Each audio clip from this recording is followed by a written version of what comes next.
مزید ویڈیوز کے لیے ہمارے چینل ہاؤس آف اسلام کو سبسکرائب کرنا نہ بھولیے۔ شکریہ۔ ونؤمن به ونتوكل عليه ونعوذ بالله من شرور أنفسنا ومن سيئات أعمالنا من يهده الله فلا مضل له ومن يضلله فلا هادي له وأشهد أن لا إله إلا الله وحده لا شريك له وأشهد أن سيدنا وسندنا ونبينا ومولانا محمدا عبده ورسوله صلى الله تعالى عليه وعلى آله وأصحابه وبارك وسلم تسليما كثيرا. أما بعد، عن أبي بكر الصديق رضي الله تعالى عنه قال: يا أيها الناس إنكم تقرؤون هذه الآية يا أيها الذين آمنوا عليكم أنفسكم لا يضركم من ضل إذا اهتديتم وإني سمعت رسول الله صلى الله عليه وسلم يقول: إن الناس إذا رأوا الظالم فلم يأخذوا على يديه أوشك أن يعمهم الله بعقاب منه.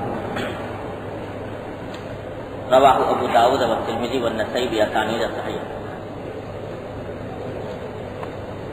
یہ باب چل رہا ہے امر بالمعروف اور نہی عن المنکر کے سلسلے میں. اس کی 2-3 حدیثیں باقی ہیں. ان میں سے یہ حدیث حضرت ابو بکر صدیق رضی اللہ تعالی عنہ کا ایک ارشاد ہے. انہوں نے لوگوں سے خطاب کرتے ہوئے یہ فرمایا کہ قرآن کریم کی ایک آیت ہے، تم لوگ اس کا مطلب غلط سمجھتے ہو، تو اس آیت کی صحیح تشریح نہ سمجھنے پر حضرت صدیق اکبر رضی اللہ عنہ نے تنبیہ فرمائی اور ایک حدیث نبی کریم صلی اللہ علیہ وسلم کی ارشاد فرمائی جس سے اس آیت کے صحیح مفہوم پر روشنی پڑ گئی. پہلے اس آیت کو سمجھ لیجیے، آیت کو سن لیجیے اور سمجھ لیجیے، کیونکہ وہ بھی بڑا عظیم علم ہے جو اس آیت میں عطا فرمایا. اس کے بعد جو غلط فہمی اس کے سمجھنے کے سلسلے میں ہوتی ہے وہ سمجھنے کی ضرورت ہے، اور پھر صدیق اکبر رضی اللہ عنہ نے جو حدیث ارشاد فرمائی اس کا مطلب واضح ہونا چاہیے. آیت یہ ہے کہ باری تعالیٰ نے ارشاد فرمایا کہ یا ایھا الذین آمنوا علیکم انفسکم لا یضرکم من ضل اذا اہتدیتم. اے ایمان والو، علیکم انفسکم، تم اپنے آپ کی خبر لو، اپنی جانوں کی خبر لو، اپنے حالات کی خبر لو، یعنی اپنی اصلاح کرنے کی کوشش کرو. لا یضرکم من ضل اذا اہتدیتم، اگر تم ہدایت پر آ جاؤ، صحیح راستے پر آ جاؤ، تو جو لوگ صحیح راستے پر نہیں ہیں وہ تمہیں کوئی نقصان نہیں پہنچا سکتے. یعنی اگر وہ لوگ جو غلط راستے پر پڑے ہوئے ہیں، غلط کاموں کا ارتکاب کر رہے ہیں، وہ کر رہے ہیں، تم اپنے آپ کو بچا لو، اپنی اصلاح کر لو، تو ان کی غلط کاری تمہارے لیے نقصان دہ نہیں ہو سکتی. تم اپنے آپ کو بچاؤ، اپنے آپ کو اللہ اور اللہ کے رسول صلی اللہ علیہ وسلم کے احکام کا پابند بناؤ. یہ ہے آیت کا ترجمہ. حضرت صدیق اکبر رضی اللہ تعالیٰ عنہ نے اس طرح اشارہ فرمایا کہ بعض لوگ اس آیت کا مطلب یوں سمجھتے ہیں کہ اللہ تعالیٰ نے یہ فرما دیا کہ اپنی خبر لو، اپنی اصلاح کی فکر کرو، اور اگر کوئی شخص گمراہ ہے، غلط راستے پر پڑا ہوا ہے، تو اس کی غلط کاری تمہیں نقصان نہیں پہنچا سکتی. تو اس کا مطلب بعض لوگ یہ سمجھتے ہیں کہ ہمارے ذمے تو بس اپنی اصلاح واجب ہے، کسی دوسرے کو غلط کام کرتے ہوئے دیکھ رہے ہیں تو اس کو ٹوکنا، اس کی اصلاح کی فکر کرنا کچھ ضروری نہیں۔ تو حضرت صدیق اکبر رضی اللہ عنہ نے فرمایا کہ یہ غلط فہمی ہے، اس واسطے کہ میں نے خود رسول اللہ صلی اللہ علیہ وسلم کو یہ فرماتے ہوئے سنا کہ اگر لوگ کسی ظالم کو ظلم کرتے ہوئے دیکھیں، ایک ظالم کسی پر ظلم کر رہا ہے اور پھر اس کا ہاتھ نہ پکڑیں، اس کو ظلم سے نہ روکیں، تو قریب ہے کہ اللہ تعالیٰ ایسے تمام افراد پر اپنا عذاب نازل کرے۔ ظالم کو کھلم کھلا ظلم کرتے ہوئے دیکھ رہے ہو اور قدرت ہے اس بات کی کہ اس کا ہاتھ پکڑ کر اس کو ظلم سے روک سکو، مظلوم کی مدد کر سکو، پھر بھی اس کو ظلم سے نہیں روکتے، تو قریب ہے کہ اللہ تمہیں تو سب کو عذاب میں مبتلا کر۔ تو حضرت صدیق اکبر رضی اللہ عنہ نے فرمایا کہ یہ حدیث اس بات پر دلالت کر رہی ہے کہ اس موقع پر کوئی شخص یہ کہے آنکھوں کے سامنے ظلم ہو رہا ہے، ایک مظلوم پٹ رہا ہے اور تمہاری قدرت میں ہے کہ اس کو بچا لو اور ظالم کو ظلم سے روک دو، اس کے باوجود یہ سوچے کہ بھئی وہ اگر ظلم کر رہا ہے تو یہ اس کا عمل ہے، وہ غلط کام کر رہا ہے، میں تو نہیں کر رہا، لہذا مجھے اس میں مداخلت نہیں کرنی چاہیے اور میں الگ ہو کر بیٹھ جاؤں۔ تو اور استدلال کرے اس آیت سے کہ اللہ نے تو یہ فرمایا قرآن میں کہ اپنی جانوں کی خبر لو، اگر کوئی شخص غلط کام کر رہا ہے تو اس کی غلط کاری تمہیں نقصان نہیں پہنچا سکتی۔ تو بعض لوگ یہ استدلال پیش کرتے ہیں کہ یہ معنی صحیح نہیں ہے، بلکہ اللہ تعالیٰ نے یہ حکم دیا ہے کہ ظالم کو ظلم سے روکنے کی قدرت ہو تو اس کو ضرور روکو۔ یہ ہے ارشاد حضرت صدیق اکبر۔ اب سوال پیدا ہوتا ہے کہ پھر آیت کا کیا مطلب ہوا؟ آیت میں جو یہ فرمایا اللہ تعالیٰ نے کہ اپنی خبر لو، اپنی فکر کرو، اور جو لوگ غلط کام کر رہے ہیں ان کی غلط کاری تمہارے اوپر اثردار نہیں ہو سکتی، اس کی فکر، اس سے کیا مطلب؟ پھر آیت سے کیا مطلب؟ یہ چیز صاحب کا پرچہ آیا ہے کہ ایک گاڑی ہے B2242، یہ راستے میں کھڑی ہوئی ہے، آنے جانے والوں کو تکلیف ہو رہی ہے۔ کئی مرتبہ میں اس پر توجہ دلا چکا ہوں کہ اس بات کا لحاظ رکھنا چاہیے، یہ بھی دین کا حصہ ہے کہ گاڑی ایسی جگہ کھڑی کرنا جس سے آنے جانے والوں کو تکلیف ہو، گاڑی دوسرا آدمی نکال نہ سکے، یہ صرف بد اخلاقی نہیں ہے، گناہ ہے۔ تو جن صاحب کی یہ گاڑی ہو B2242، یہ اس جگہ سے نکال رہی ہے۔ تو اب آیت کا ذرا مطلب سمجھنے کی ضرورت ہے کہ آیت کا مطلب کیا ہے۔ اللہ، آیت کا مطلب سب سے پہلے جو یہ فرمایا گیا کہ تمہیں کسی غلط کام کرنے والے کی گرفتاری نقصان نہیں پہنچا سکتی، اپنی خبر۔ اس میں پہلی بات تو یہ کہ ایک شخص اپنی استطاعت کے مطابق، اپنی طاقت کے مطابق امر بالمعروف اور نہی عن المنکر کا فریضہ ادا کر چکا اور جو اس کے ذمہ ضروری تھا وہ کر لیا، اس کے باوجود اگر کوئی شخص نہیں مانتا اور وہ غلط کام کے پیچھے پڑا ہوا ہے تو اب تمہارے اوپر اس کی کوئی ذمہ داری نہیں۔ یہ نہیں کہ کہو ہی مت، ٹوکو ہی نہیں، ٹوکو اور کہو، لیکن ٹوکنے اور کہنے کے باوجود اپنی استطاعت کے مطابق ساری توانائی صرف کرنے کے باوجود اگر کوئی شخص باز نہیں آیا تو اب اس کی غلط کاری تمہیں نقصان نہیں پہنچائے گی۔ اب تم اپنی فکر کرو، اپنے حالات کو درست رکھو، تو انشاءاللہ تم اللہ کے ہاں معذرت سے نہیں ہوگا، گرفت نہیں ہوگا۔ جیسے مثلا اولاد کے بارے میں انسان کا فرض ہے جو اپنی اولاد کو اگر غلط راستے پر جاتے ہوئے دیکھ رہی ہے تو اس کو روکے اور بچائے اس کو، اور قرآن کریم میں فرمایا کہ اپنے آپ کو بھی آگ سے بچاؤ، اپنے گھر والوں کو بھی آگ سے، یہ فرض۔ لیکن ایک شخص نے پوری توانائیاں صرف کر لی اور ساری توانائیاں صرف کرنے کے باوجود اولاد اس کی بات نہ مان پائی، تو اس موقع پر جب کہ وہ پوری طاقت سب کر چکا ہو، انشاءاللہ اللہ کیا معذور ہو۔ حضرت نوح علیہ السلام کا بیٹا بھی آخر وقت تک اسلام نہ لایا۔ نوح علیہ السلام نے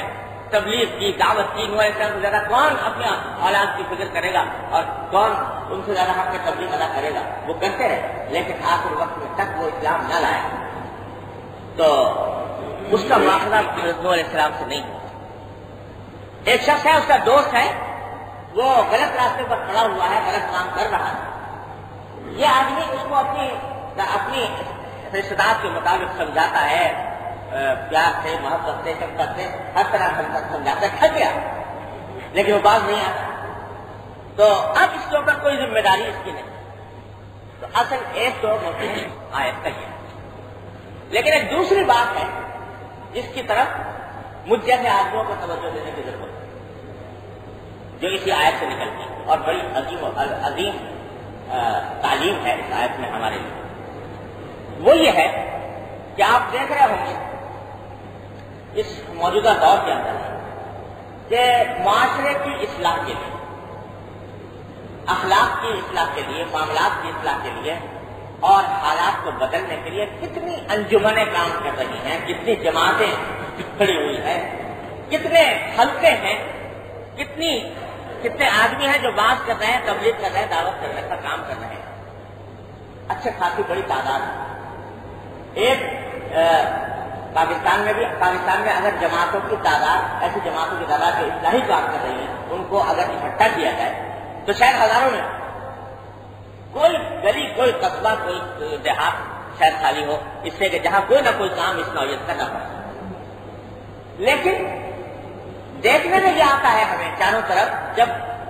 عملی دنیا کو دیکھتے ہیں، عملی زندگی کو دیکھتے ہیں، تو ایسا لگتا ہے کہ یہ ساری ہزاروں انجمنیں، ہزاروں جماعتیں، ہزاروں افراد کی کوششیں یہ ایسی بیکار جا رہی ہے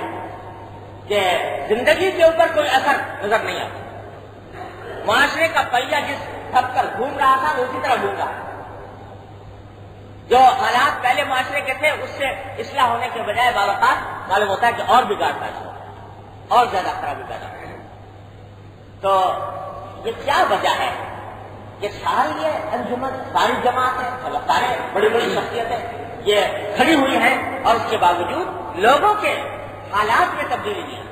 معاشرے میں کوئی فرق پیدا نہیں ہوتا۔ تو اس کی ایک بنیادی وجہ قرآن کریم ہے اس آیت میں بیان کرتا ہے، وہ اکثر و بیشتر ہمارے نگاہوں میں وہ وجہ یہ ہے، خرابی کی جو اصل وجہ ہے وہ یہ کہ جب کوئی انجمن، کوئی جماعت، کوئی انسان کھڑا ہوتا ہے اصلاح کے لیے، تو اس کے دماغ میں یہ بات ہوتی ہے کہ میں دوسروں کو تبلیغ کرنے کے لیے جا رہا ہوں، دوسروں کی اصلاح کرنے کے لیے جا رہا ہوں، اور اس واسطے وہ اپنے کام کا آغاز اس طرح کرتا ہے کہ دوسرے سے خطاب کرتا ہے کہ تم اپنے آپ کو بدلو، تم اپنے آپ کو بدلو، تم اپنے آپ کو بدلو۔ گویا کام کی ابتدا دوسرے سے کرنا چاہتا ہے کہ کام شروع ہو تو دوسرے شروع کرے، وہ تبدیلی لائے، وہ اپنی اصلاح کرے، وہ اپنے آپ کو بدلے۔ میں بھی بدلوں اپنے آپ کو، میرے اندر بھی کوئی قصور ہے، میرے اندر بھی کوئی عیب ہے، میرے اندر بھی کوئی خرابی ہے اور مجھے اس کی فکر کرنی چاہیے۔ یہ اکثر و بیشتر دل میں نہیں ہوتا۔ جب انجمن ہی اس کام کے لیے قائم ہوئی، اصلاح معاشرہ، تو وہ تو اصلاح کے لیے کھڑی ہوئی ہے،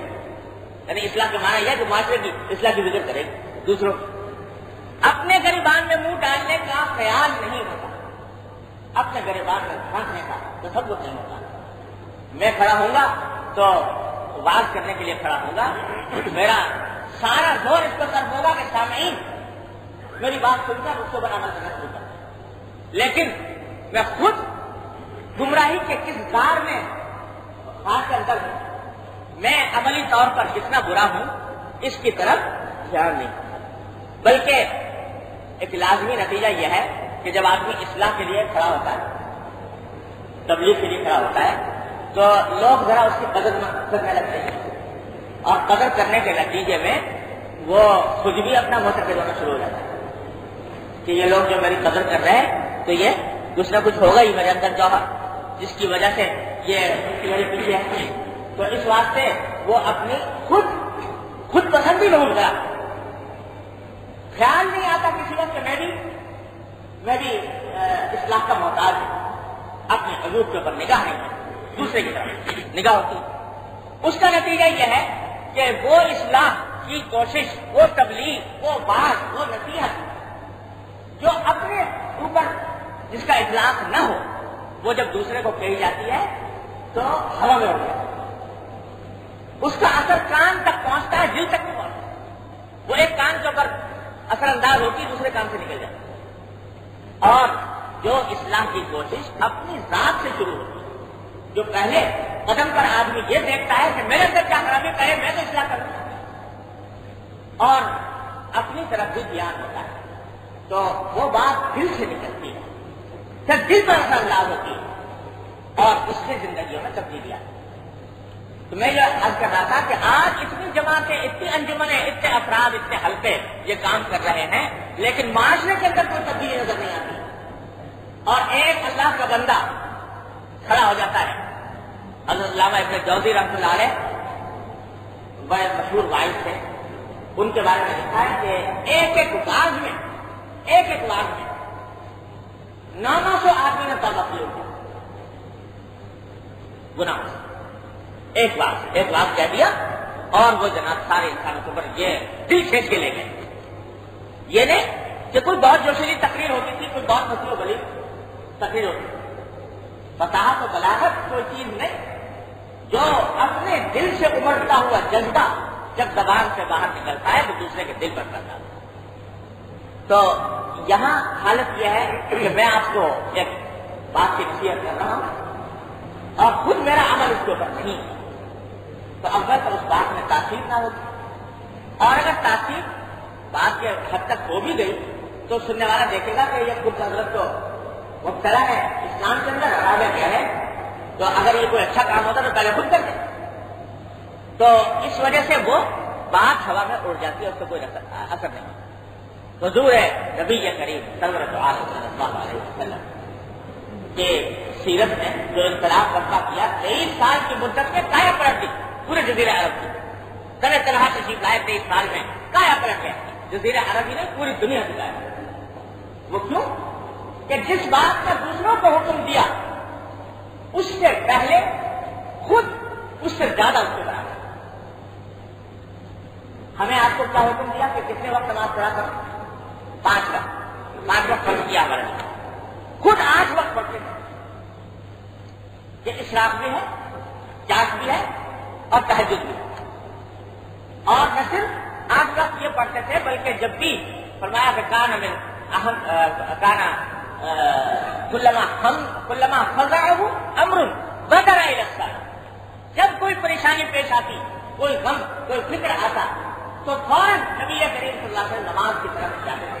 اللہ تعالیٰ کے سامنے کھڑے ہو کر رجوع کر کے اللہ تعالیٰ سے دعا کرتے، اور فرماتے تھے قرۃ عینی فی الصلاۃ، میری آنکھ کی ٹھنڈک نماز۔ دوسروں کو 5 مرتبہ نماز پڑھنے کا حکم اور خود ہر وقت پڑھنے کا، دوسروں کو سارے سال میں 1 مہینے روزہ رکھنے کا حکم رمضان، اور خود کا معمول یہ ہے کہ سارے سال میں کوئی مہینہ ایسا نہیں جاتا تھا جس میں کم سے کم 1 مہینے میں 3 روزے نہ رکھتے، کوئی مہینہ ایسا نہیں، اور دوسرے اوقات میں دوسرے مہینوں میں بعض اوقات 3 سے زیادہ بھی، اور خود تو یہ حکم کہ دوسروں کے لیے یہ تو یہ حکم کہ فرمایا کہ تم جب روزے کا وقت آ جائے افطار کرو، تو افطار کرنے کے بعد افطار کا وقت آ جائے تو فوراً افطار کرو، دیر تک۔ اور یہ جائز نہیں ہے کہ 2 روزوں کو ایک ساتھ ملا کر رکھنا، یعنی ایک طریقہ ہوتا تھا روزہ رکھنے کا پہلے زمانے میں کہ افطار کا وقت آیا، ایک معمولی سی کھجور کوئی کھا لی، وہ کھجور کھا کر افطار کر لیا، اب اس کے بعد پھر دوسرا روزہ فوراً شروع ہو، پھر رات کا بھی روزہ، پھر اگلے دن کا بھی روزہ، یہ صوم وصال کیا، 2 روزے ملا کر۔ بعض صحابہ کرام ان کو دیکھا آپ نے کہ وہ اس طرح ملا کر روزے رکھتے ہیں، تو حضرت صلی اللہ علیہ وسلم نے فرمایا منع کہ یہ ملا کر روزے رکھنا تمہارے لیے جائز نہیں، حرام، منع اور خود رکھتے تھے روزے. اس لیے رکھتے تھے فرمایا کہ تم میرے اوپر قیاس نہ کرو اپنے آپ کو, اللہ تعالیٰ مجھے میرا پروردگار مجھے کھلاتا بھی ہے کھلاتا بھی ہے, تو اس واسطے تمہارے اندر طاقت نہیں ہے مگر میں رکھتا ہوں. اب یہ 100 وصال کوئی واجب نہیں تھا, کوئی فرض نہیں تھا, لیکن نبی کریم صلی اللہ علیہ وسلم رکھ دوسروں کے ساتھ ایمان, دوسروں کو آسانی کا راستہ میں نے بتا دیا کہ بھائی وصال ملا کر رکھ رکھا کرو, اس کا پورا کیا کرو, آپ سب کھایا کرو. ہمیں آپ کو حکم یہ دیا کہ زکات کتنی 40واں حصہ 40واں حصہ ادا کر دو, 2.5% نکال دو, زکات ادا ہو. لیکن خود کا حال یہ ہے کہ جتنا آ رہا ہے اس کو اپنے گھر میں رہتا ہی, جتنا بھی کچھ مال آ رہا ہے سب صدقہ ہو. ایک مرتبہ حضرت ایک صحابی بیان فرماتے ہیں کہ نبی کریم صلی اللہ علیہ وسلم تشریف لائے, مصلی کے اوپر اقامت ہو گئی, نماز کھڑی ہو رہی, ایک دم سے پھر اندر پہ گھر اور تھوڑی دیر کے بعد پھر واپس پڑے. ہم حیران تھے کہ ایسے وقت میں جب کہ نماز کھڑی ہو رہی ہے تو آپ دوبارہ آپ اندر کیوں تشریف لے گئے اور کیوں واپس تشریف لائے. بات کرنے پوچھا کیا آج ایسا معاملہ ہوا جو پہلے کبھی نہیں دیکھا تھا, کیا وجہ تھا؟ تو جواب دیا سرکار دو عالم صلی اللہ علیہ وسلم نے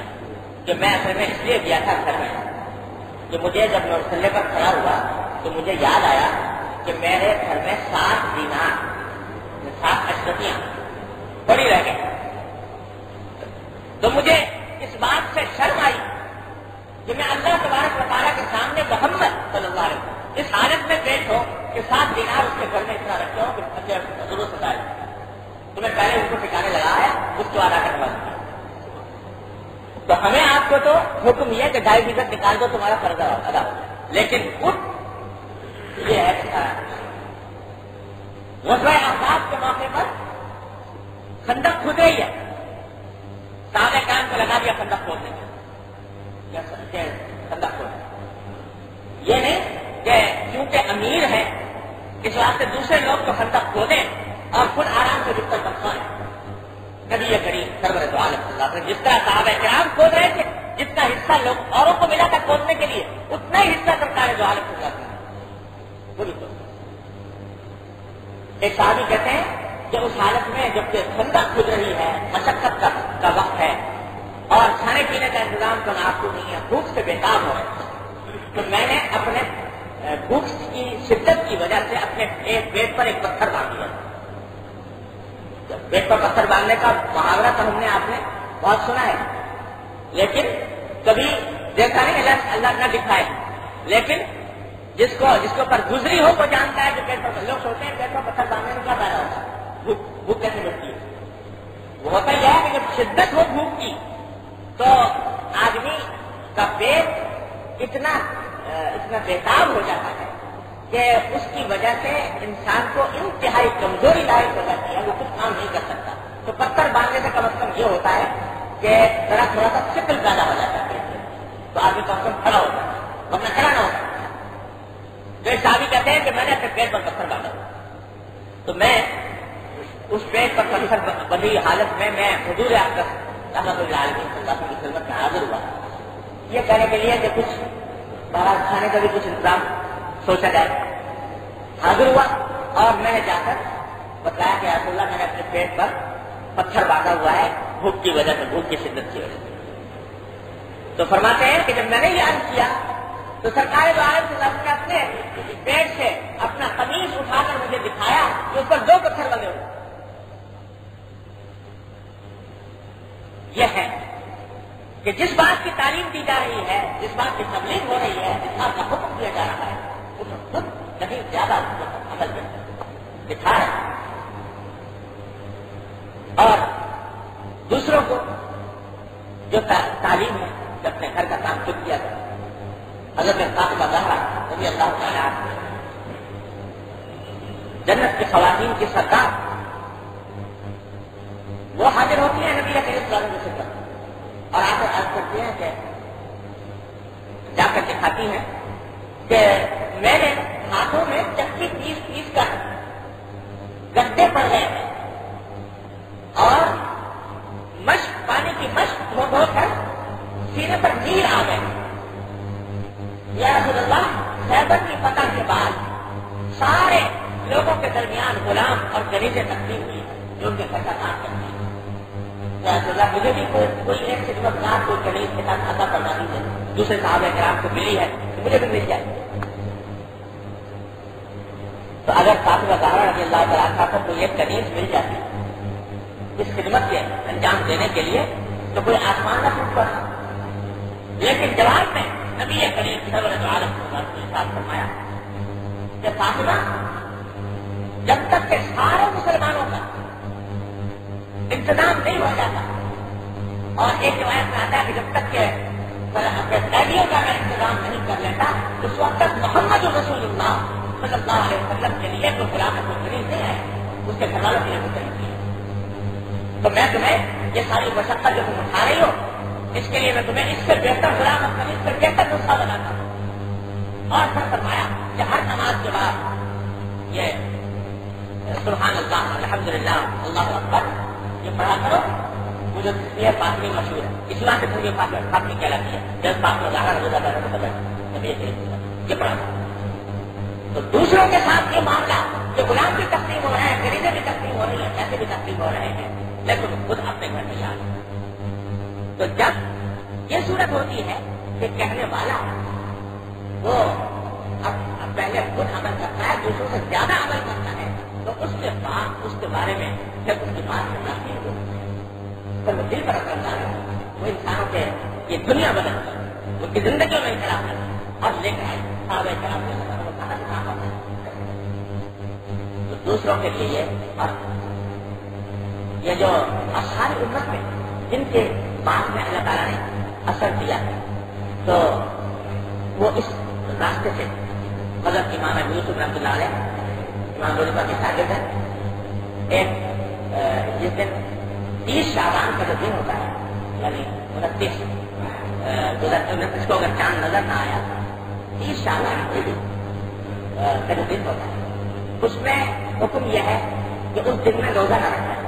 بعض لوگ اس خیال سے روزہ رکھتے ہیں کہ ہو سکتا ہے رمضان کا دن نہ ہو, کہ چاند اگر ہم نے دیکھا نہیں, ہو سکتا ہے دن نکل آیا ہو چاند اور یہ رمضان کا دن ہو, تو احتیاط کے طور پر 30 شعبان کا روزہ رکھ لیتے ہیں. تو حضور اکرم صلی اللہ علیہ وسلم نے اس نقطۂ نظر سے یعنی اس خیال سے کہ احتیاط رمضان کے طور پر روزہ رکھنے کو حضور کا منع, لیکن اس کے لیے ہے کہ احتیاط کی طرف سے روزہ اور جو نفلی روزے رکھ رہا ہے عام دنوں میں رکھ رہا ہے وہ دل میں رکھ دیتے, اس احتیاط کا خیال دل میں نہ ہو تو جائز ہے. تو امام ابو یوسف رحمۃ اللہ علیہ کے بارے میں پوچھ رہے کہ وہ خود روزے سے ہوتے تھے اور پورے شہر سے منادی کرتے ہوئے کہتے تھے کہ آج کے دن کوئی تک روزہ نہ رکھے, لیکن خود یہ جو عمل نقلی عمل کا ثواب حاصل کر, لیکن دوسروں کے بارے میں خطرہ ہے کہ احتیاط کا خیال کسی میں آ جائے گا تو گناہ ہوگا. حضرت حکیم الامت مولانا تھانوی قدس اللہ علیہ وسلم جن کے ہم آپ نام لیوا ہے اللہ تعالیٰ ان کے راستے میں چلنے کی توفیق عطا فرمائے کہ فتویٰ کے اندر آسانی لوگوں کے لیے پیدا کرنے کی فکر ہے, لوگوں کو مشکلات جتنا ہو سکے آسانی کرے. یہ جو پھلوں کی خرید و فروخت ہوتی ہے بازار تو آپ جانتے ہیں کہ آج کل زیادہ تر ایسا ہوتا ہے کہ پھل کے گھٹے بک جاتے ہیں سارے کے ساتھ, نہیں آیا ہوتا پوری فصل بک جاتی ہے. تو یہ اس طرح بغیر پھل کے آئے ہوئے اس کو بیچنا شریعت میں جائز ہے. حضور اکرم صلی اللہ علیہ وسلم منع کرتے ہیں کہ جب تک پھل ظاہر نہ ہو جائے اس وقت تک بیچنا جائز ہے. اور معلوم ہے کہ اکثر و بیشتر جو باغ بکتے ہیں وہ اسی طرح بکتے ہیں کہ ابھی تک پھول بھی نہیں آیا ہوتا اب لوگ بیچتے ہیں. اس واسطے باغ آتے ہیں فتویٰ دے رکھا تھا کوئی بازار میں جو پھل آتے ہیں وہ چونکہ ان کی بیع صحیح نہیں ہوتی اس واسطے ان کا کھانا بھی جائز ہے. حضرت مولانا تھانوی قدس اللہ علیہ وسلم نے کوشش کر لیکن خود سارے یہ اللہ کے بندے ہوتے ہیں جو دوسروں کو جس بات کا حکم دیتے ہیں, جس بات کی تلقین کرتے ہیں اس سے زیادہ خود عمل کرتے ہیں, تب ان کی بات میں اثر ہے. تو میں عرض یہ کر رہا تھا کہ ہماری خرابی کی بنیاد در حقیقت یہ ہے کہ اصلاح کا جو بھی پروگرام شروع ہوگا, جو جماعت قائم ہوگی, جو انجمن کھڑی ہوگی, جو آدمی کھڑا ہوگا, تو وہ اس کے دماغ میں یہ ہوتا ہے کہ یہ سب تو ہے خراب, ان کی اصلاح کرنی ہے. اور وہاں سے وہ آغاز کرتا ہے. اپنی خرابی کی طرف دھیان نہیں, اپنی خرابی کی فکر. تو اللہ تبارک و تعالیٰ اس آیت میں یہ فرما رہے ہیں کہ یا ایھا الذین آمنوا علیکم انفسکم, اپنی خبر لو, اپنی فکر لو. ایک اور بات اسی میں, اسی ذیل میں, اسی آیت کے تحت یاد رکھنے کی ہے, اور وہ ہماری مشترک بیماری ہے سارے معاشرے میں. وہ یہ کہ جب دو چار آدمی بیٹھیں گے تو گفتگو ہوگی حالات حاضرہ پر, تو دنیا کے اندر جو خرابیاں ہو رہی ہیں ان کا تذکرہ ہوگا. بھائی دنیا آج تو یہ حال ہو گیا, یہ ہو رہا ہے, لوگ یوں کرتے ہیں, لوگ یوں کرتے ہیں, لوگ اس طرح رشوت لیتے ہیں, لوگ اس طرح یعنی فحاشی میں مبتلا ہوتے ہیں, لوگ اس طرح کر رہے ہیں. تو ایک مشغلے کے طور پر معاشرے کے اندر پائی جانے والی خرابیوں کا دن رات ذکر کرتے ہیں. ہوتا ہے کہ نہیں؟ ہر مجلس کے اندر کوئی مجلس شاید خالی ہوتی ہو جس کے اندر یہ تذکرہ نہ ہوتا ہو, بھائی آج تو حالات ایسے ہو گئے, اب تو یہ حالت ہو گئی, اب تو یہ خرابیاں ہو گئی, اب تو یہ معاشرہ اتنا خراب بگڑ گیا, اتنا خراب ہو گیا. دن رات اس فکر میں نہیں, اس ذکر میں. فکر میں ہوتے تو بات بن جائے, لیکن فکر نہیں, ذکر ہے. یعنی مجلس آرائی کے لیے تذکرے ہو رہے اور مجلس آرائی کے لیے خرابیوں کا بیان ہو رہا ہے. اس کا نتیجہ یہ ہے کہ بجائے اس کے کہ حالات میں تو اصلاح کی بات ہوتی, دلوں میں مایوسی پیدا ہوتی ہے اور خرابی اور بڑھ جاتی. تو حالانکہ سوچنے کی بات یہ ہے کہ چلو بھائی دوسرے کو یوں کر رہے ہیں, خرابی کر رہے ہیں, تم کیا کر رہے ہو, تمہارے حالات کیسے ہیں, اور جن خرابیوں کا تم شکوا کر رہے ہو کہ دوسرے جو اس خرابی میں مبتلا ہے اس خرابی میں خود کتنے مبتلا, خود بیٹھ کے مجلس کے اندر بڑے زور شور سے کہے گا کہ صاحب لوگ آج کل یہ فلاں بیماری بہت پھیلی ہوئی ہے, فلاں خرابی بہت پھیلی ہوئی ہے, لیکن وہاں سے اٹھ کے جائے گا تو خود وہ اسی خرابی کا ارتکاب کرے. تو اس کی وجہ سے معاشرے کے اندر بجائے بھلائی پیدا ہونے تو مایوسی پیدا ہو رہی اور خرابی کی طرف بات آگے بڑھ رہی. قرآن کریم یہ فرماتا ہے کہ یا الذین آمنوا علیکم انفسکم, اے ایمان والو اپنی خبر لو, لا یضرکم من ضل اذا اهتدیتم, اگر تم راستے پر آ جاؤ تو گمراہ ہونے والے اور غلط راستے پر چلنے والے تمہیں کوئی نقصان نہیں پہنچائے. یعنی محض مجلس آرائی کے طور پر, محض برسبیل تذکرہ دوسروں کی برائیاں بیان کرنے سے کوئی فائدہ نہیں. اپنی فکر کرو, جتنی اصلاح نہیں کر سکتے ہو. اور واقعہ یہ ہے کہ معاشرے کی اصلاح کا راستہ بھی یہی ہے. معاشرہ کس طرح میرا تمہارا جو افراد ہیں ان کا, ان کے مجموعے کا معاشرہ. اگر ہر شخص اپنی اصلاح کی فکر کر لے کہ میں ٹھیک ہو جاؤں تو رفتہ رفتہ کر کے سارے معاشرے ٹھیک ہو جائیں. اور اگر یہی کام جاری رہا کہ میں تمہارے اوپر تنقید کروں تم میرے اوپر کرو, میں تمہاری برائی بیان کروں تم میری بیان کرو, تو اس طرح کا حالت کبھی درست نہیں ہو سکتی. اپنی فکر کرو. ٹھیک ہے دنیا جھوٹ بول رہی ہے, جھوٹ بول رہی ہے, تم نہ بولو. دوسرے رشوت لے رہے تم نہ لو, دوسرے سود کھا رہے تم نہ کھاؤ, دوسرے حرام آمدنی کے مبتلا ہے دھوکہ دے رہے تم نہ دو. لیکن اس کے کیا مانا کہ بیٹھ کر مسجد کے اندر تو کہہ گئے کہ صاحب دنیا کے اندر جھوٹ بہت ہو گیا, جب گھر پہنچے تو معلوم ہوا کے ساتھ صبح شام تک جھوٹ ہی بولا. تو یہ طریقہ درست نہیں. ارے اگر دوسرے لوگ خراب ہیں تو ہونے دو, لا یضرکم من ضل اذا اهتدیتم, لیکن تم اپنی فکر کرو, اپنی فکر کرو تو انشاءاللہ معاشرے کی اصلاح ہوگی. آپ دیکھ لیجیے ایک اللہ کا بندہ درست ہو جائے, کم از کم اپنے آپ کو درست کر لیا تو ایک زمین پر پیدا ہونے والے ایک بوجھ کو تم نے کم از کم دور کر لیا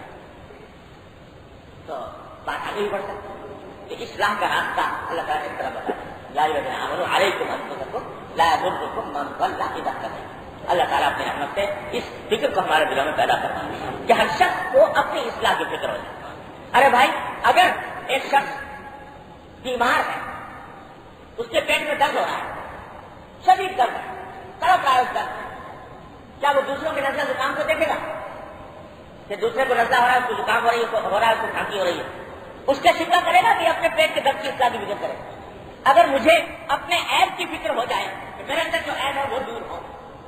تو میں دوسروں کے عیب کو بیان کرنے کے لیے میری زبان نہیں اٹھتی. ساری زبان اس لیے کھلتی ہے کہ ہم اپنے عیب سے بے خبر ہیں, بے فکر ہیں.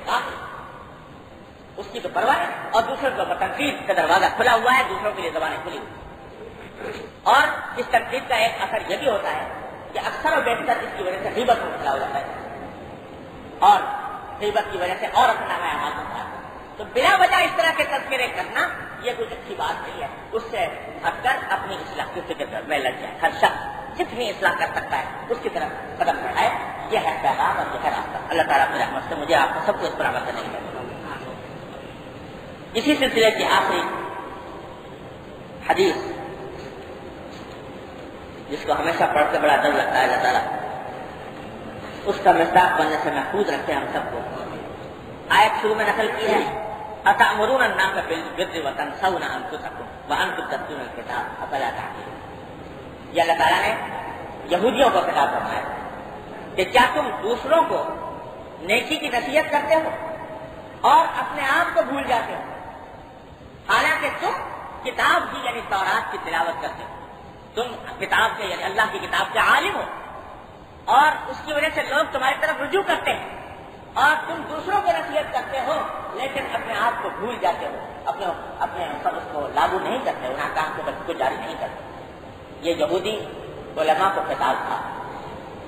قرآن کریم، اور ظاہر ہے کہ وہ حکم جو یہودیوں کے لیے تھا وہ مسلمانوں کے لیے بھی طریقہ اعلیٰ ہے کہ جو شخص دوسروں کو نصیحت کر رہا ہو اس کو چاہیے کہ وہ پہلے جب وہ اپنے اوپر بھی اس نصیحت کو لاگو کرے۔ یہ بات مسئلہ تو پہلے بتا چکا ہوں آپ کو کہ تبلیغ یہ نہیں ہے کہ جو شخص برائی میں مبتلا ہے وہ تبلیغ نہ کرے، بلکہ حکم یہ ہے کہ جو تبلیغ کر رہا ہے اس کو چاہیے کہ برائی میں مبتلا نہ ہو۔ تو فرق سمجھ آیا کہ ایک بات تو یہ ہے کہ جو شخص کسی غلط کام میں مبتلا ہے وہ دوسرے کو نصیحت نہ کرے، یہ بات نہیں ہے، یہ حکم نہیں، نصیحت کرے، لیکن نصیحت کرنے کے بعد پھر یہ سوچے کہ میں دوسروں کو نصیحت کر رہا ہوں تو خود بھی اس پر عمل کروں، اور اپنے آپ کو بھول نہ جائے، یہ نہ سمجھے کہ نصیحت دوسروں کے لیے ہے، یہ میرے لیے اور مجھے بھی اس کے اوپر عمل کرنا۔ یہ أَتَأْمُرُونَ النَّاسَ بِالْبِرِّ وَتَنْسَوْنَ أَنفُسَكُمْ، یہ معنی اس کے یہ ہے کہ ضرور نصیحت کرو لیکن نصیحت کرنے کے بعد کچھ شرم کرو کہ دوسروں کو نصیحت کر رہے ہو اور خود عمل نہیں کر رہے، تو خود عمل نہ کرنے سے بات رہو، اب یہ مطلب۔ اور اسی کی تشریح میں حدیث نقل کی ہے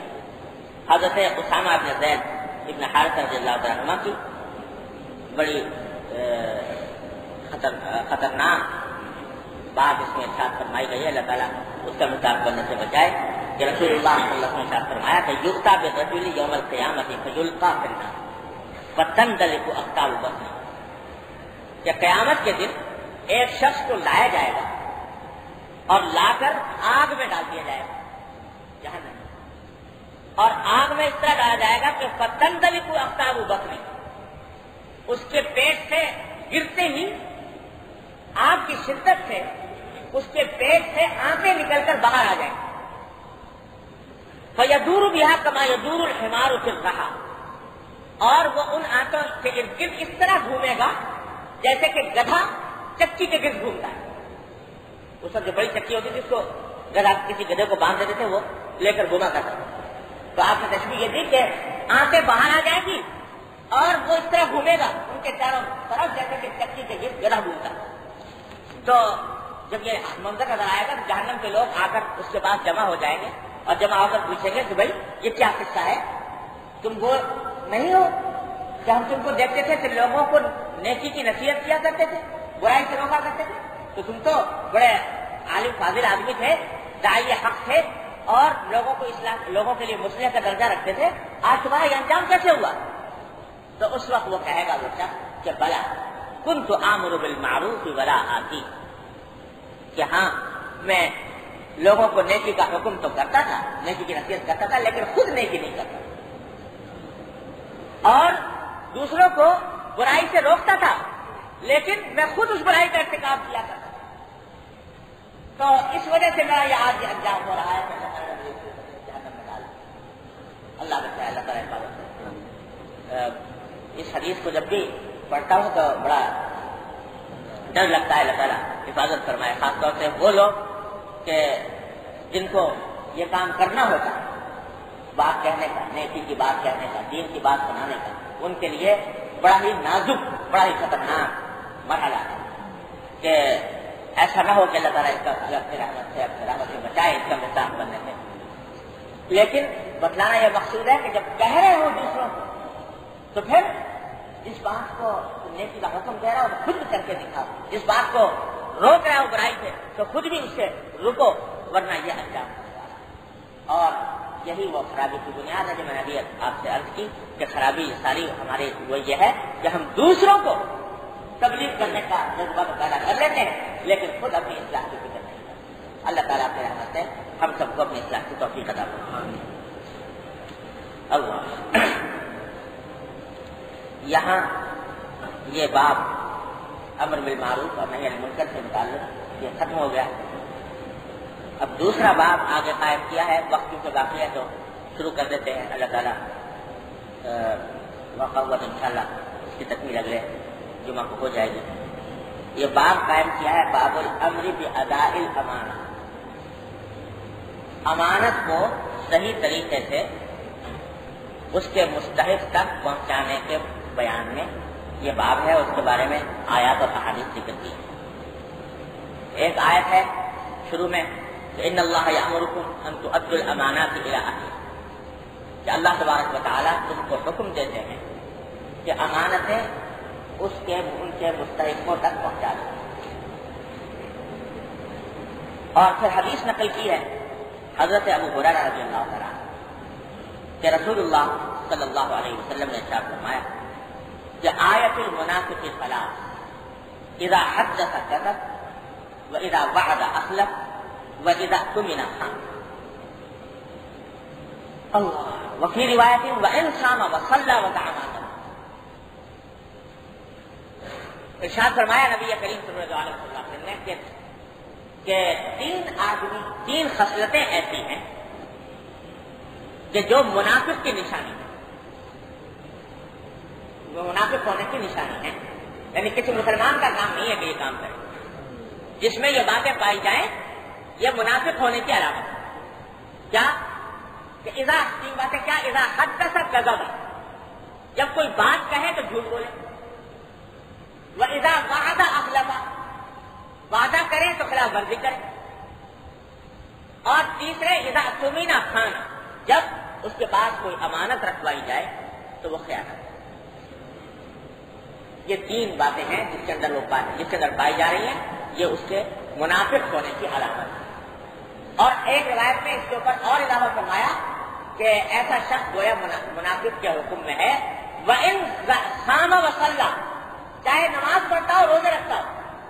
وَزَعَمَ أَنَّهُ مُسْلِمٌ, اور چاہے یہ سمجھتا ہو کہ وہ مسلمان ہے, دعویٰ کرتا ہو کہ وہ مسلمان ہے,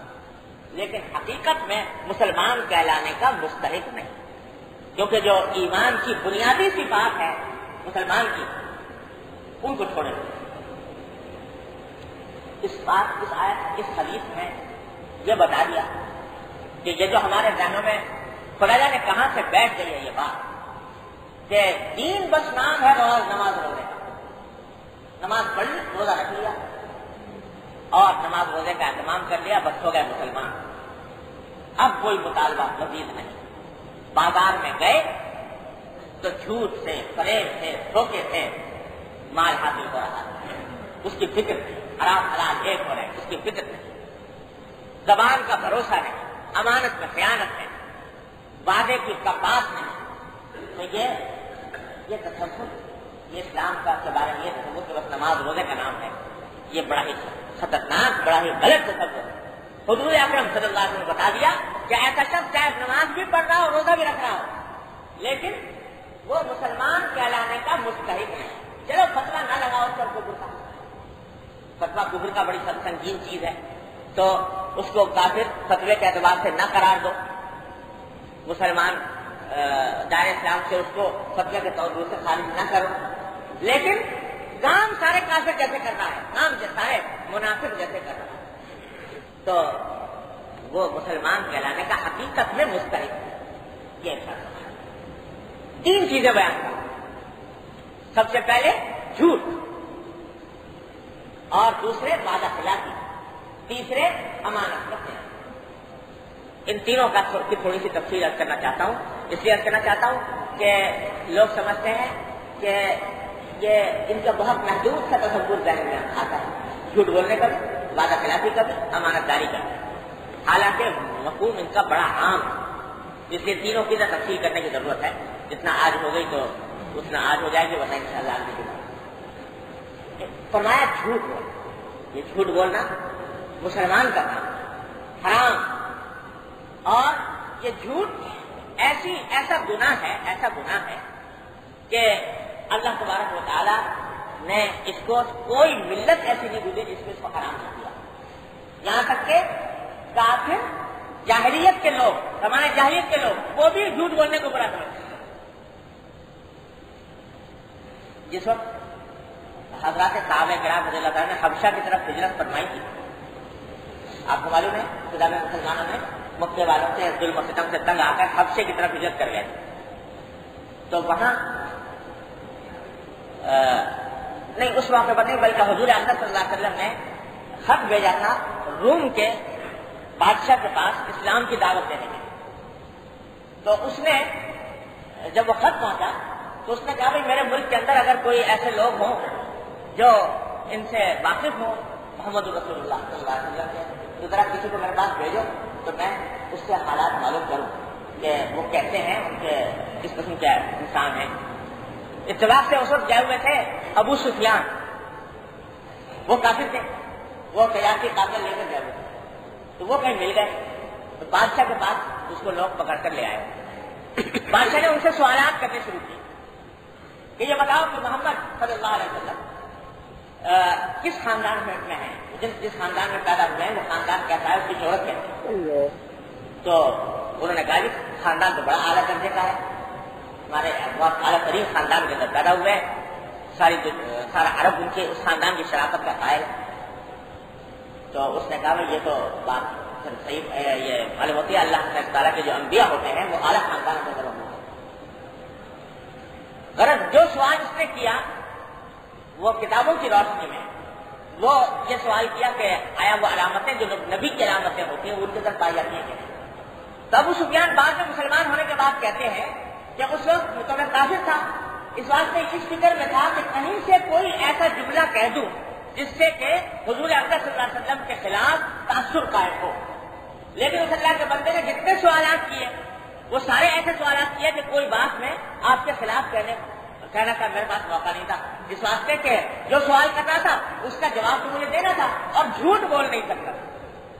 کافر، لیکن کہتے ہیں کہ جھوٹ بول نہیں سکتا تھا، اس واسطے جو سوالات کر رہے تھے وہ حضور کے حق میں جا رہے ہیں۔ حالانکہ میں نے بہت کوشش کی کہ کسی طرح کوئی بات ایسی نکل آئے جس سے کوئی غلط فہمی پیدا ہو جائے، لیکن نہیں پیدا ہو سکے۔ صرف ایک جملہ انہوں نے پوچھا کہ جب تمہاری لڑائی ہوتی ہے، تمہاری کبھی جنگ ہوئی ان سے؟ تو اس نے کہا ہوئی، کہ اس جنگ میں وہ غالب آئے کہ تم غالب آئے؟ تو کہنے کا مسلمان کہ وہاں مجھے تھوڑا سا موقع مل گیا، اس وقت ایک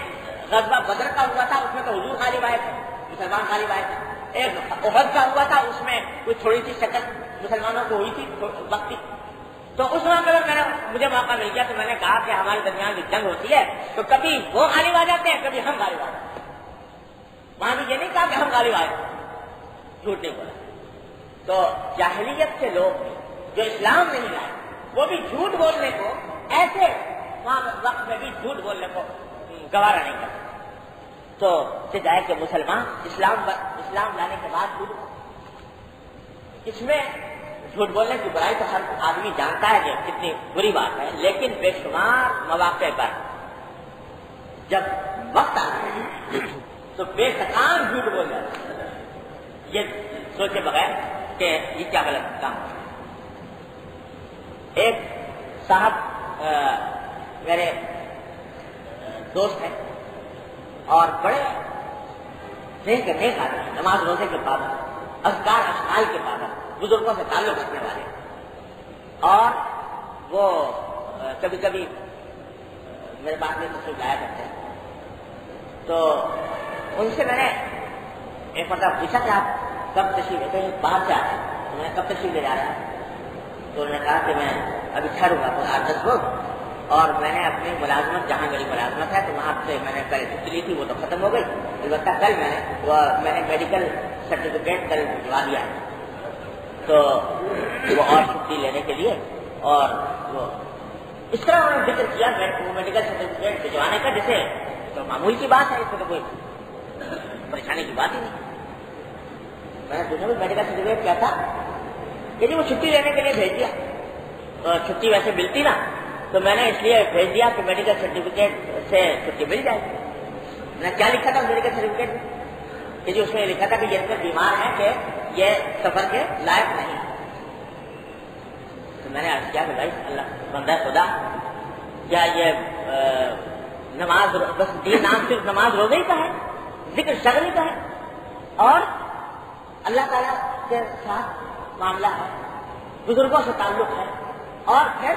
جو میڈیکل سرٹیفکیٹ کیسا جا رہا ہے؟ تو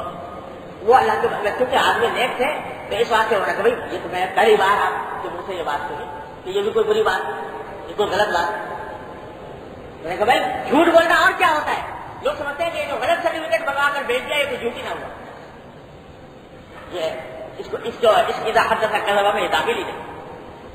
تو اس دن کہنے کہ میں پہلی بار آپ سے ایسے سنا، پہلے کبھی ذہن گیا ہی نہیں اس طرف کہ یہ کوئی غلط کام ہے۔ میں نے کہنے کو چھٹی کیسے لیں؟ چھٹی جتنا استحقاق ہے اتنی لے لو،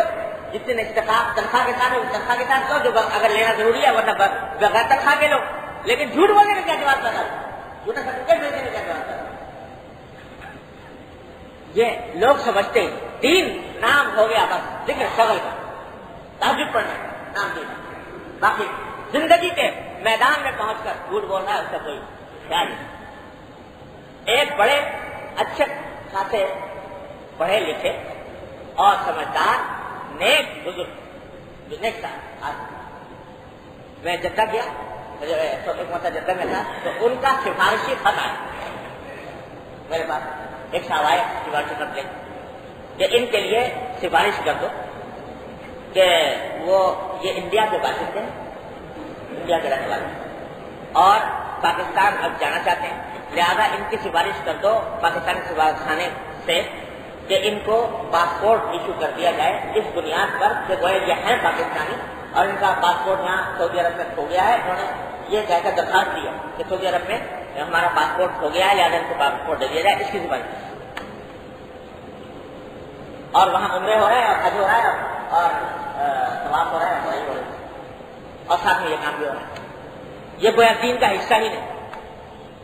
تو یہ جھوٹ بولنے کو لوگوں نے یہ سمجھا ہوا ہے کہ جھوٹ جب جھوٹ سمجھ کر بولا جائے باقاعدہ، پتہ نہیں کیا مطلب سمجھا کہ اس وقت جھوٹ ہوتا ہے، اور یہ جھوٹا سرٹیفکیٹ بنوا لیا ڈاکٹر سے، جھوٹی سفارش کروا لی، جھوٹے مقدمات دائر کر دیے، تو یہ کوئی جھوٹ نہیں۔ تو بھائی یہ اللہ تبارک و تعالیٰ فرماتے ہیں ما یلفظ من قول الا لدیہ رقیب عتید، جو لفظ زبان سے نکل رہا ہے اس کو وہ لکھا جا رہا ہے، تمہارے ریکارڈ ہو رہا ہے اللہ تبارک و تعالیٰ، غلط لفظ نہ اللہ۔ حضرت نبی کریم صلی اللہ علیہ وسلم کے عہد مبارک میں ایک مرتبہ آپ نے دیکھا کہ ایک بچہ ہے چھوٹا سا، تو اس کو ایک شخص بلانا چاہتا تھا کہ آ جاؤ بیٹا میرے پاس گود میں لینا چاہتا ہے، وہ بچہ آ نہیں رہا تھا، تو اس نے اس بچے کو بہلانے کے لیے کہا کہ یہ آؤ بیٹا آؤ تو ہم تمہیں کھجور دیں گے، کھجور دیں گے۔ حضرت صلی اللہ علیہ وسلم نے سن لیا تو آپ نے پوچھا کہ یہ بتاؤ کہ واقعی ارادہ ہے کھجور دینے کا یا نہیں، یا ویسے بہلانے کے لیے کہہ رہے ہیں؟ تو انہوں نے کہا کہ یا رسول اللہ نہیں، واقعی ارادہ ہے میرا کہ کھجور دوں۔ تو حضرت صلی اللہ علیہ وسلم نے فرمایا کہ یہ تو خیر اچھا ہے اگر ارادہ ہے، اگر ارادہ نہ ہوتا اور محض بہلانے کے لیے کہتے تو یہ جھوٹ ہوتا اور وعدہ خلافی ہوتی۔ بچے کے ساتھ بھی جھوٹ نہ بولو، بچے کے ساتھ بھی وعدہ خلافی نہ کرو، کہ اس کی شروع سے اس جھوٹ کی اہمیت اس کے دل سے نکل جائے۔ تو یہ ہم لوگ مذاق میں، ہم لوگ محض تفریح کے لیے زبان سے جھوٹ باتیں نکال دیتے ہیں۔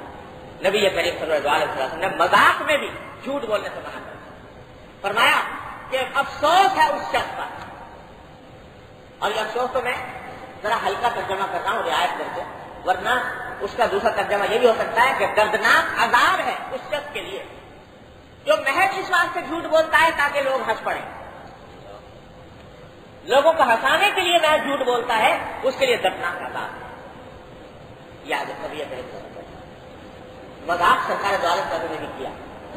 مذاق کچھ کبھی کی باتیں حضور بھی، لیکن کبھی کوئی ایسا مذاق جس میں بات کوئی غلط ہو گئی ہو، واقعے کے خلاف ہو گئی ہو، ایسا کبھی نہیں۔ کیسا مذاق؟ ایک بڑھیا آئی، اس نے آ کر کہا یا رسول اللہ مجھے دعا کر دیجیے کہ اللہ مجھے جنت میں پہنچا دے۔ تو آن رسول نے فرمایا کہ بھائی کوئی بڑھیا جنت میں نہیں جائے گی۔ اب وہ بڑی رونے لگی کہ میں بڑھیا کوئی جنت میں نہیں جائے گی، یہ تو بڑی خطرناک بات ہو گئی۔ بعد میں آن رسول نے فرمایا کہ کوئی بڑھیا نہیں جائے گی، مطلب یہ کہ کوئی بھی عورت اس حالت میں نہیں جائے گی کہ وہ بوڑھی ہو، جوان ہو کے جائے گی۔ تو بات ارشاد فرمائی، مذاق بھی فرمایا، لیکن ایسا لطیف کہ اس کے اندر کوئی نفس الامر کے خلاف بات۔ ایک دیہاتی آیا، اس نے پوچھا کہ یا رسول اللہ مجھے ایک اونٹنی دے دی۔ تو آپ نے فرمایا کہ بھائی ہم تم کو ایک اونٹنی کا بچہ دیں۔ تو یا رسول اللہ میں بچے کو لے کے کیا کروں گا، مجھے سواری کرنی ہے۔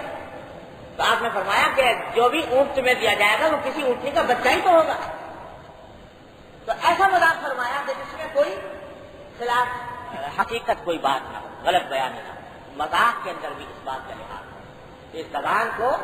فعال کر استعمال، کوئی لفظ زبان سے غلط ادا نہ ہو۔ یہ جو قصے ہمارے یہاں پھیل گئے ہیں، جھوٹے سرٹیفکیٹ، جعلی دوائیاں، اور خدا جانے مذاق کے اندر، خوش گپیوں کے اندر زبان سے جھوٹ نکال دینا، یہ سب جراحت کا قدم میں داخل ہے۔ اللہ تعالیٰ کی رحمت سے سب سے ہمیں محفوظ کرے۔ اللہ اللهم صل على الله ربنا ظلمنا انفسنا وان لم تغفر لنا وترحمنا لنكونن من الخاسرين ربنا آتنا في الدنيا حسنة وفي الآخرة حسنة وقنا عذاب النار یا ارحم الراحمین اپنے فضل و کرم سے ہمارے تمام گناہوں کو معاف فرما یا اللہ۔ مزید ویڈیوز کے لیے ہمارے چینل ہاؤس آف اسلام کو سبسکرائب کرنا نہ بھولیے۔ شکریہ۔